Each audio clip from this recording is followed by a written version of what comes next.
हरे कृष्णा। क्या आप जानते हैं कि जिस दूध को आप अमृत समझकर पीते हैं वो गौ माता के साथ की गई हृदय विदारक क्रूरता का परिणाम है। आज हम दूध उद्योग के एक ऐसे भयानक सच का पर्दाफाश करेंगे जिसके बारे में आपको किसी ने नहीं बताया होगा। हम सीधे श्रीमद् भागवतम की कथाओं से ये सिद्ध करेंगे कि अहिंसा दूध कोई आधुनिक विचार नहीं बल्कि स्वयं भगवान द्वारा स्थापित गौ सेवा का शाश्वत नियम है। अगर आप जानना चाहते हैं कि भगवान कृष्ण ने बचपन में कौन सी शरारत करके गौ रक्षा का सबसे बड़ा नियम सिखाया था, तो इस वीडियो को अंत तक जरूर देखें। हमारा पहला और सबसे महत्वपूर्ण नियम आता है भगवान कृष्ण की बाल लीलाओं से। श्रीमद् भागवतम के 10वें स्कंद में गोपियां यशोदा मैया से अक्सर शिकायत करती थी कि कृष्ण बड़ा शैतान है। उनकी सबसे बड़ी शिकायत ये थी कि कन्हैया दूध दुहने से पहले ही बछड़ों को गायों के पास छोड़ देता है। आज के कमर्शियल डेयरी उद्योग में 100% दूध लेने के लिए बछड़े को जन्म होते ही उसकी मां से अलग कर देते हैं। लेकिन सोचिए, स्वयं भगवान कृष्ण की शरारत क्या थी? तो धर्म था। बछड़े को पहले उसका पूरा हिस्सा देना ये गौ सेवा का पहला नियम है। अहिंसा दूध का यही मानक है। बछड़े को पूरा दूध पिलाओ, माता को संतुष्ट करो और जो अतिरिक्त बचे उसे प्रसाद मानकर ग्रहण करो।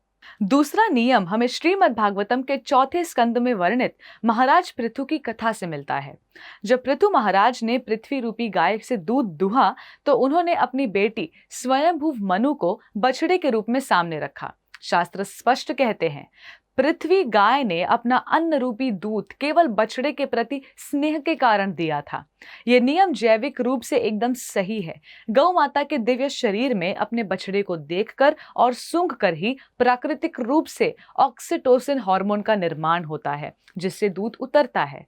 आज के व्यावसायिक डेयरी उद्योग में इसी प्राकृतिक स्नेह तंत्र को दरकिनार करके इंजेक्शन द्वारा जबरन दूध निकाला जाता है। अहिंसा दूध प्राकृतिक स्नेह पर निर्भर करता है। यदि गौ माता तनाव में है या किसी कारण अपने बछड़े से दूर है तो उन्हें दुहा ही नहीं जाता। और तीसरा सबसे निर्णायक नियम जुड़ा है बैल यानी नंदी जी की सुरक्षा से। श्रीमद् भागवतम के पहले स्कंद में वर्णित कथा हमें बताती है कि राजा परीक्षित के समय उन्होंने एक बैल को पिटते हुए देखकर अपना सिंहासन छोड़ दिया था। एक डेयरी अर्थव्यवस्था में बैल को आर्थिक बोझ माना जाता है क्योंकि वो दूध नहीं देता और इसलिए उसकी हत्या कर दी जाती है। पर भागवतम कहता है बैल साक्षात धर्म का प्रतीक है। बैल को मारना या उसका त्याग करना स्वयं धर्म की नींव को नष्ट करना है।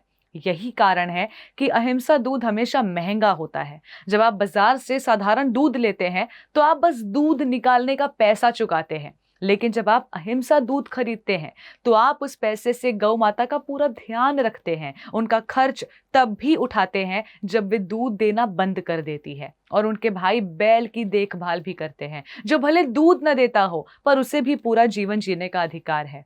श्रीमद् भागवतम का सीधा संदेश स्पष्ट है। आप गौ माता की पूजा करके उनके पुत्र यानी बछड़े की या बैल की हत्या नहीं कर सकते। दूध हमारी संस्कृति में केवल एक पेय नहीं बल्कि हमारे सनातन धर्म का स्तंभ है। इसलिए अगली बार जब आप दूध खरीदें तो याद रखें, क्या आप भगवान कृष्ण द्वारा स्थापित धर्म को चुन रहे हैं या एक क्रूर उद्योग को? गौ सेवा से भगवान को कितना प्रेम है ये इसी बात से सिद्ध होता है कि उन्होंने खुद अपने बचपन की लीलाओं से ये नियम स्थापित किया।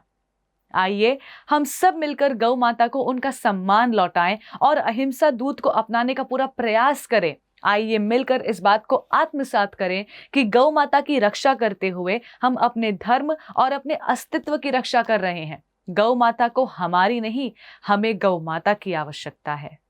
धन्यवाद। Hare Krishna. Before a single drop, there is a heartbeat. At Haribol, that heartbeat is never traded for milk. Every cow and bull lives protected lifelong. This is ahimsa. This is kindness. This is devotion. Switch to Haribol Ahimsa A2 Milk. ऐसे ही और भक्तिमय कार्यक्रमों के लिए देखिए हरे Krishna television, और इसे प्राप्त करने के लिए आप अपने केबल अथवा DTH ऑपरेटर से संपर्क करें तथा और अधिक जानकारी के लिए आज ही डायल करें 7666 839 839।